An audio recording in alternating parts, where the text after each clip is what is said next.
ఎవరికైనా నేను సవాలు చేస్తున్నా, శ్రీకృష్ణుడి జీవితంలో ఆనందదాయకమైన ఘట్టంలోనే 10 రాయండి. మీరు ఒకటి కాదు 10 లేవండి, 2-3 మించి మీకు దొరకవండి. విషాద ఘట్టాలు రాయండి అమ్మా, నేను చెబుతున్నా ఓ 25 దొరుకుతాయి. ఓ 25. అది శ్రీకృష్ణుడి జీవితం. పుట్టింది జలసాల్లో, పుట్టిందో తల్లిక, పెంచిందో తల్లె, పుట్టిందో తండ్రిక, పెంచింది ఇంకో తండ్రే. అందులో పెంచిన తండ్రికేమో వీడు తన బిడ్డ కాదని తెలుసా, ఆ తల్లికేమో తెలియదా?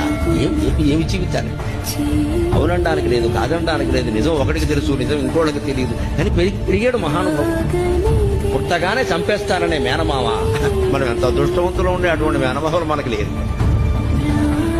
పుట్టని చంపేస్తాననే మేనమామ కత్తెట్టు కూర్చున్నాడు ఆ జైలు దగ్గర. అదే ఆ శ్రీకృష్ణుడి జీవితం. సార పురుషులు అంటున్నారు కదా, మరి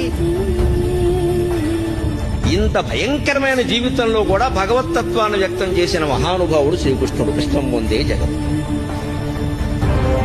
పరిత్రాణాయ సాధూనాం వినాశాయ చ దుష్కృతాం ధర్మ సంస్థాపనార్థాయ సంభవామి యుగే యుగే.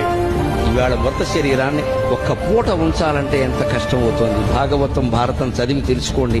7 రోజులు మృత శరీరం అలాగే ఉందండి. 8 మంది భార్యలలో ఒక్కరు లేరు. తల్లి లేదు, తండ్రి లేదు, బిడ్డలు లేరు, ఎవ్వరు లేరు. మన భాషలో చెప్పాలంటే దిక్కుమాలిన మరణం.